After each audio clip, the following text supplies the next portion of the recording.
السلام علیکم ورحمۃ اللہ وبرکاتہ۔ حضرت خواجہ قطب الدین بختیاری کاکی رحمۃ اللہ علیہ پر حضرت شاہ صاحب نے بیان فرمایا تھا، تو آئیے سنتے ہیں۔ خواجہ قطب الدین بختیار کاکی رحمۃ اللہ علیہ کے مرکز میں بھی گئے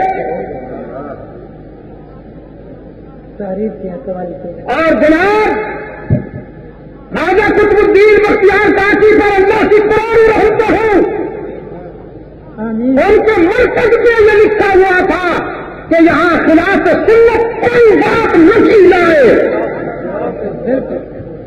قطب الدین بختیار کاکی تو وہ ہے نا جس نے مرنے سے پہلے وصیت کی تھی کہ میری نماز جنازہ وہ شخص پڑھائے جس میں یہ 3 شرطیں پائی جائے۔ بالغ ہونے سے آج تک کسی کی بیٹی کو غلط نگاہ سے نہ دیکھا ہو، ایک۔ دوسری شرط یہ کہ تکبیر اولا کبھی قضا نہ ہوئی ہو، اور تیسری شرط یہ کہ عصر کی سنتیں قضا نہ ہوئی۔ فرض نہیں، سنتی بھی مؤکدہ نہیں، غیر مؤکدہ، عصر کی سنتیں۔ میری نماز جنازہ وہ شخص پڑھا۔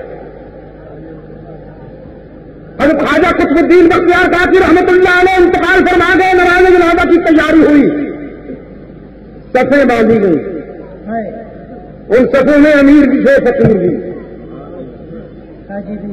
ہاں حاجی بھی، مولوی بھی، جبہ پوش بھی، براؤن کلر کے امامے والے بھی،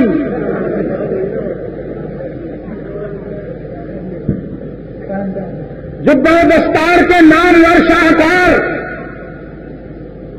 جب اعلان ہوا حضرت کے خدام میں سے کسی نے اعلان کیا وصیت ہے مرحوم کی، جو شخص ان 3 شرطوں کو پورا کرتا ہے وہ نماز جنازہ پڑھانے کے لیے آگے بڑھے۔ سب چپ ہو گئے۔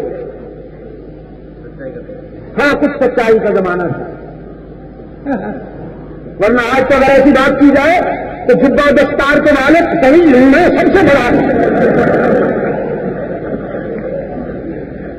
لیکن وہ بہتر دور تھا۔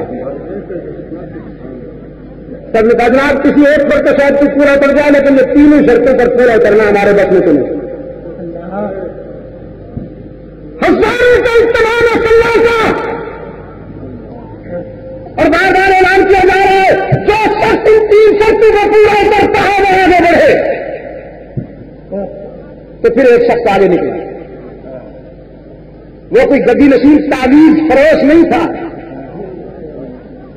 وہ اس وقت کا بادشاہ سلطان شمس الدین التمش تھا۔ پھر ولایت کسی گھر کی لونڈی نہیں ہے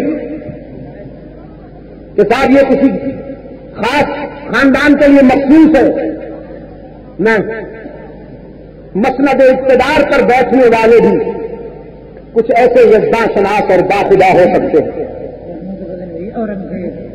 رحمت اللہ علیہ سلطان شمس الدین التمش آگے بڑھے، آنکھیں برس رہی تھی، آنکھوں کی برسات میں کہنے لگے میرے رب اور میرے درمیان یہ راز تھا، کیا ہے؟ میں زندگی بھر کے لیے جو راز رکھنا چاہتا تھا، لیکن قطب الدین پر اللہ کی رحمتیں ہوں کہ آج انہوں نے مجھے ظاہر کر دیا۔ قطب الدین پر اللہ کی رحمتیں ہوں کہ آج مجھے اس نے ظاہر کر دیا، میں خود کو ظاہر نہیں کرنا چاہتا تھا۔ الحمدللہ کہ آج تک کسی کی بیٹی کو غلط نگاہ سے نہیں دیکھا، جب کسی کی بیٹی سامنے آئی تو اپنی بیٹی یاد آ گئی۔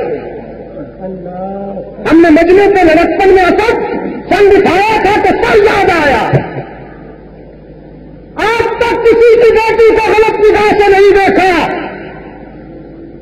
اور فرمانے لگے اللہ نے کرم کیا ہے کہ تکبیر اولا بھی مجھ سے آج تک قضا نہیں ہے، اور عصر کی سنتیں تو خدا جب سے بالغ ہوا ہوں الحمدللہ آج تک وقت کا کوئی مستحب بھی قضا نہیں ہوا۔ وہ وقت کا بادشاہ تھا، میں اسے ولی اللہ سمجھتا ہوں۔ وہ خواجہ قطب الدین بختیار کاکی پر اللہ کا کرم ہے کہ آج بھی ان کی قبر بدعات اور شرک کی حرکات سے محفوظ ہے۔ مولانا گواہی دیں گے، ہم وہاں پہنچے، کل من علیہا فان ویبقی وجہ ربک ذو الجلال والاکرام کا منظر تھا۔ جی ناظرین، آپ نے ابھی بیان سنا۔ آپ سے گزارش ہے کہ میرے اس چینل کو سبسکرائب بھی کریں اور بیل کے آئیکن کو کلک بھی کریں تاکہ ہر نئی آنے والی ویڈیو آپ تک بر وقت پہنچ سکے۔ شکریہ۔